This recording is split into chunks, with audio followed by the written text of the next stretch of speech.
Hey guys, welcome back to another video. As you can see, I've been saving up a fair few summons. These are the ones I've saved up ever since the Supreme Soulstone event. And I just thought I'm going to summon these on stream this weekend. It will be Sunday at around 7 AM. I'll start the stream and I'm GMT plus 10. That's my time. I'll leave that in the description as well so you can figure out your times. But I thought it would be a great time to put together a list because I always get asked what NAT 4s do I want.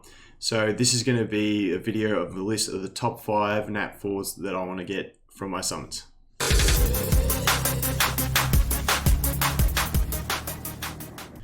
Firstly, I just wanted to apologise for not uploading any videos in the past week. I've just been really busy with work and life and that sort of thing.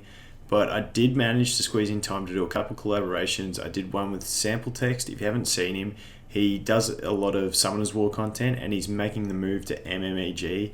His content is very refreshing. He does a lot of editing and it's just really enjoyable content to watch. So especially if you're a newer player, he's just sort of progressing through the game. I think he's about a month in or so and he's doing a lot of progression guides. So it's fantastic content and definitely go check him out.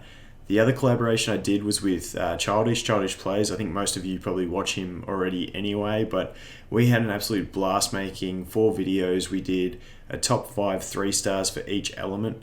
And Childish is just an amazing guy for the community. He's done so much for me personally, for my YouTube channel and all that sort of thing, but just any community he gets involved in, he really tries to promote it and he's just fantastic for it. So make sure you go over to those 2 guys, check out their channels. If you like them, give them a sub and like their videos if you're enjoying their content. So now we'll get on to the main part of this video and I want you guys just to pause the video now and leave in the comments below what you think my top 1 will be, keeping in mind that this is only for arena monsters. Because I'm focusing my effort on arena at the moment, I'm only going to have arena monsters, both arena offense and defense in this list. So now that you've put what you think it will be, I'm going to do a few honorable mentions and then I'll let you change your guess, because the first one I think is one that a lot of people would think would be high on my list, and that is going to be the Fire Goblin Shaman. Now he is a fantastic unit. This 3rd skill with the AoE Purge with AoE attack bar reduction is fantastic for giving your team first turn in arena. The reason he's not on my list is that for this guy to work, you really need to give him your fastest haste set of glyphs. And at the moment, I only have 1 really fast set. So I want to leave that on my Earth Zealot. And I've been managing to use my Fire Monk really well to outspeed faster units on enemy teams. So the Monk just outspeeds, stuns, and then it gives me that turn advantage. This guy does the same thing. He's more reliable, but like I said, I'd have to strip my fastest set off my Earth Zealot, and that might make him slower than my enemy's 2nd fastest monster. So that's the reason he's not on this list. Obviously, fantastic unit, great for arena defense as well. So I'd love to have him, but that's the reason he's not on the list. The next 2 units that are actually crazy powerful at the moment, and that's the reason they're not on my list. I just not sure if they'll be able to stay in the state they are forever. So I have a feeling they might get hit by a nerf bat. I haven't heard any rumors or anything like that. It's just they seem really strong, and the first one's going to be the Fire Necro. He's passive. If you've ever fought one, I'm sure everyone's been soloed by this guy. He just keeps fearing your team and then refilling his attack bar and disabling your HP, and it just goes on forever until all he has to do is hit you once and you're dead. He's just crazy powerful. Obviously, I'd still love to get him. He is super strong, but yeah, like I said, he just seems a little bit too strong at the moment, and that's why he's not actually on my list. The next one in that same sort of idea is going to be the Earth Giant. Now this guy hits like an absolute truck. Both his 2nd and 3rd skill deal damage based on his max HP, and the 2nd skill has an armor break, 3rd skill has attack bar reduction.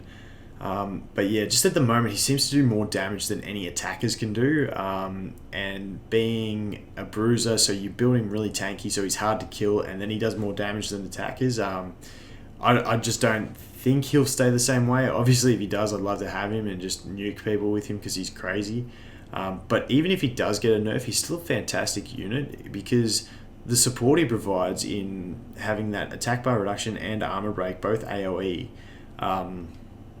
is just fantastic. And the fact that he can still do damage based on his HP, just a great unit. So Yeah, just one of those ones. I don't think he'll stay the way he is forever, so that's why he's not on this list. And the final one that isn't on this list is another one that's actually really strong at the moment, and that's going to be the Wind Jackal. And the main reason he's not on this list is because I have him on my alt account, so I already have him to test. But his third skill is an AoE armor break, and it does truckloads of damage to enemies with high HP. So he's a really good unit, but yeah, I already have him, so I'm going to be able to experiment with him on my alt account. Now we'll jump into the actual list, and we'll start at number 5, and number 5 is going to be the Water Jackal. Now this guy, see, in Arena, I like my standard AoE nuker team is going to be the attack bar booster with the attack buff, a purger, an armor breaker, and a nuker. But this guy is the AoE armor breaker, but he brings a 2-turn CC crowd control to all enemies. 70% chance, I think it goes up with skill ups, but 70% chance is still really solid to disrupt your enemies. My Wind Gargoyle that I use at the moment for my armor breaker has one enemy 2-turn freeze, which is amazing. And if that was a 2-turn freeze for all enemies, I feel like I'd never lose as soon as he got an attack in. So that's the reason he's in there. Plus these guys just all look so cool. So I really want to get all of them. I've got the Fire and Wind now across my 2 accounts, so I'd love to get him in the Earth one. Moving on to number 4 on my list is going to be a monster that got nerfed pretty heavily before the global launch, and that's the Fire Colossus. He used to do an absolute truckload of damage with this second skill. It got nerfed, deservedly so. When you've got a monster that's immune to any harmful effects and can stun anyone that crits him, having him do massive amounts of damage with an armor break is crazy. So I feel like, though, that the type of arena defense I'm trying to build is one that has a full team of monsters that you just don't want to attack any of them, because you don't know what's going to happen when you attack them. And I have like the Wind Death Knight, which fills in that sort of idea. You don't want to attack him. This guy does that too, because you don't want to get stunned by him. Also, the fact that he's immune, he's really hard to deal with. Also, the AoE armor break and speed slow is just fantastic too on any team. And the other thing that I find with this guy is if I attack a defense with this guy, with my attackers, and I don't get through him quick enough, the enemy's staff will end up destroying me along with this guy. So he's a great unit. Like I said, he got his damage nerfed, but he's still fantastic, and I'd really love to test him out on a defense team. And the next monster I'm going to look at, which is number 3 on my list, is another one in that same sort of idea for defense. You just don't want to attack him because you don't know what's going to happen, and that is the Water Faceless. This guy is infuriating for me when I fight him on a defense. That's why I really like him. He's just, you don't know what's going to happen. This passive, he's got a 50% chance to dodge attacks, then a 50% chance of bouncing back negative effects. So if you have a negative effect like an armor break or a stun that you really want to land on him, you first got to get through the 50% chance to dodge, but then you got to get through the 50% chance for him to reflect it. And he can just survive hit after hit just if he gets good RNG. And the thing with Arena for me, when I build an Arena offense, I want it to be able to win sort of 80+% of the time. When I build a defense, I don't care if it's going to lose 50% of the time. It's just all about RNG because you're not controlling them. So something like this is perfect for that, because a bit of good RNG in your favor can just get you wins. And it's that sort of passive where when I go into attack a team, I see this and I go, that could actually destroy me if he gets lucky. So it's putting that doubt into the mind of whoever's attacking you. And then his second skill is also fantastic. He puts that madness on an enemy, which is like a stronger version of a confuse. It forces them to attack themselves or an ally. So that's a good way in a tanky defense to kill your enemies because they'll kill themselves. Moving on to number 2. Number 2 on my list is going to be another defense-based unit, and she's absolutely amazing for defense. I get really nervous when I see her on defense. I don't really want to attack into them because her third skill, it revives all dead allies, grants them immunity, and increases their attack bar. So the thing with her is you can build her just a bit slower, tankier, high resistance, and basically if she resists your armor break or your CC and she survives the first sort of wave of your attacks, she just revives everyone and then they do what they want anyway. So if she survives with the offense I use, which is like sort of the nuky sort of offense, which is a speed clearing offense, if she survives, I basically lose because she'll just revive the whole team. If it's a tanky team, they'll get the mitigation up, they'll get rolling, and I won't be able to kill them because I don't have the momentum anymore and the armor break and all that sort of thing.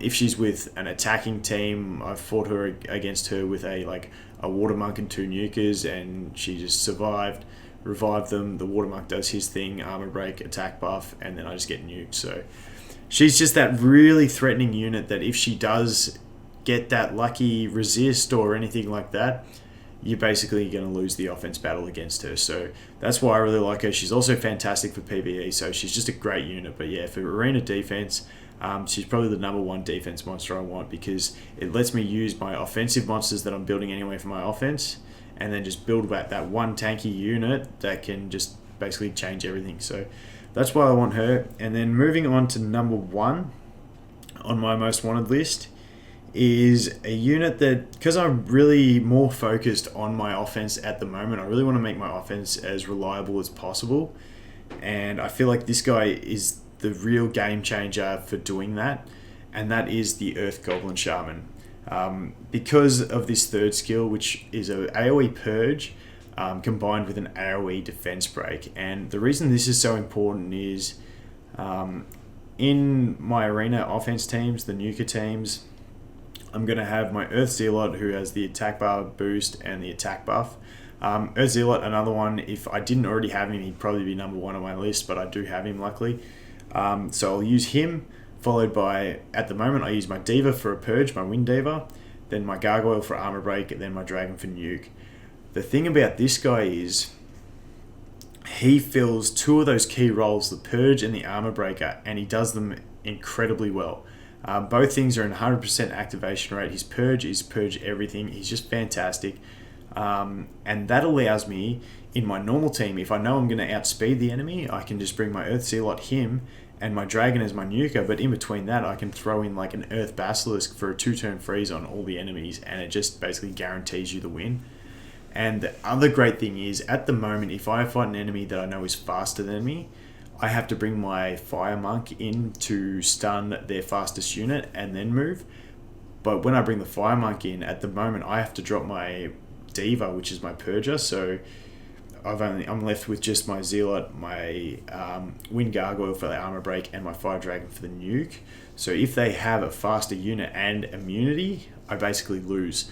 So this guy changes that, meaning that I can still bring my Monk, my Booster with the attack buff, my Stripper and Armor Breaker, and my Nuker, so I can still bring all those monsters in against those teams. So he just completely changes that sort of aspect of my offense, and that's why I really like him. I just feel like he'll really improve my win rate on offense because he just allows me that extra option in my team. And the other fantastic thing about him is this second skill.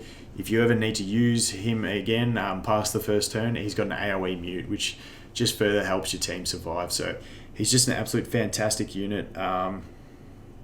But yeah, basically, like I said, I will be summoning on Sunday, my time at 7 a.m. GMT plus 10. It'll probably be about a day after I upload this video. So if you haven't already, just follow me on Twitch. I'll leave the link in the description, and you'll get the notification for when I go live. But that's when I'm aiming to go live. If you can't make it, I will make a video out of the summoning session anyway. So thanks for watching another video, guys, and I'll look forward to seeing you in the next one. Cheers.